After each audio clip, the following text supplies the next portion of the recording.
This is a dictation at the rate of 100 words per minute. Yes, ready? Start.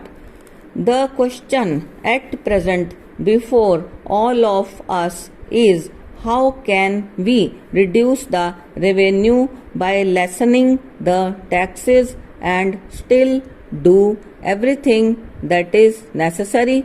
I do not understand. Naturally, there is a limit to our capacity to do things and there is a limit to taxation. We cannot go beyond that without disturbing the whole structure of our economy. Important things have certainly to be done, and if enough money is not forthcoming, those things are not done. I should like you to look at this picture and balance things. I want you to realize that in the modern age, it is not possible to go back to the old days of a dead world. No country in the wide world can go back to those days. If you think in terms of going back, then you are thinking in a vacuum, and that is unreal thinking.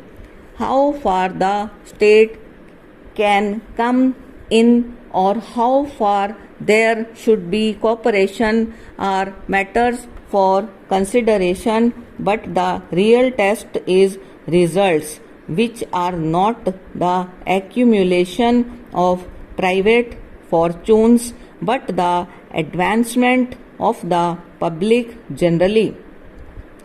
It all depends on how all of us approach the question.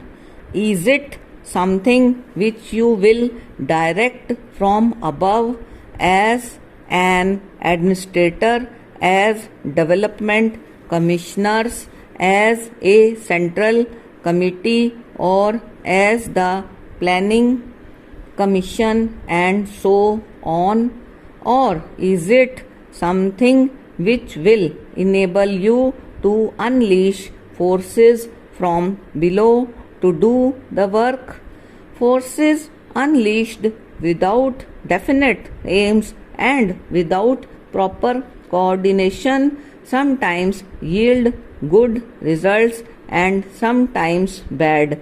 A good lead and a good organization from the top is obviously necessary and essential, yet it may be completely useless unless the forces from below are released.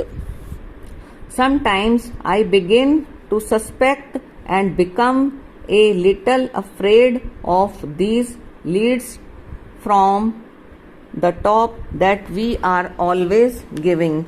We have got into the habit of doing out good advice to the country, to our people, to everybody. Nevertheless, my own experience has shown that people who give too much advice are unpopular. They are irritating. At any rate, such advice does not conduce to the good of others as it is intended to.